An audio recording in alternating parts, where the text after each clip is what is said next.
What happens when two ghosts in love? Episode 1. When two ghosts first met. They say ghosts are born from unfinished business. That's not true. Some ghosts are born from love that didn't get a chance to rot. This story begins in a place where no one should have been buried together because they never lived together in the first place. I didn't know her name when I first saw her. She didn't know mine either. And yet, we were already waiting for each other. I died quietly. No screamed, no dramatic fall, just a moment where my breath didn't come back. I remember thinking, this is it, and then realizing, no, this is something else. Because death wasn't dark. It was empty, like a room after someone moves out and forgets to take the feeling with them. I stood there, no heartbeat, no weight, no reflection. And then I heard crying.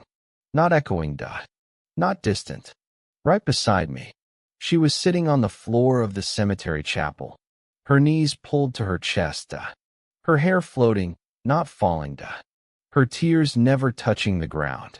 That's when I understood. She was dead too. But unlike me, she remembered why. I was supposed to meet him, she said.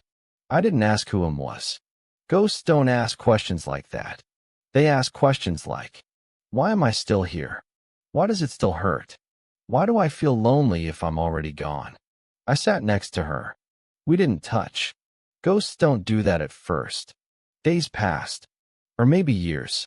Time doesn't behave around the dead. We watch funerals together. Watch people cry, watch people forget, watched love slowly evaporate from the living. She hated that part. When they stopped crying, she said, it feels like dying again. That's when she told me her name. Anaya. I told her mine. And something changed. When ghosts share names, they become heavier. More real. That was the first mistake. Anaya told me how she died. Waiting at a train station, phone in hand, heart full. He never came. She never left. Her body was found 3 days later. Still sitting. Still waiting. I told her my story too. How I died without saying goodbye. How someone loved me once, and I didn't love them back enough. She listened. Not with judgment. With hunger.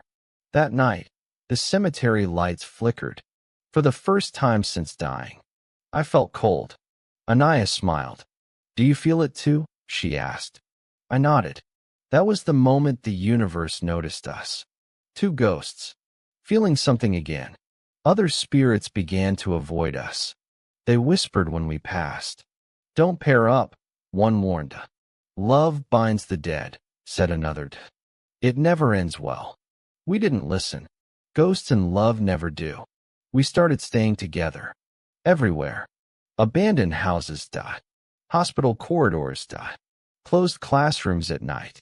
The more time we spent together, the clearer we became. Our faces sharpened, our voices echoed less.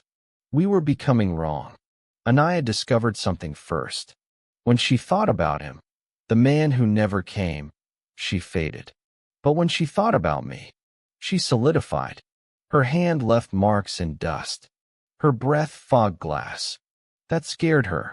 That excited me. Love keeps us here, she whispered. And love can make us stronger. That was the second mistake. One night, we heard footsteps. A living person. A guard. He stopped. Shivered. Looked directly at us. His eyes widened. He ran. Anaya laughed. I didn't. Because when he ran, his shadow stayed behind. Watching us.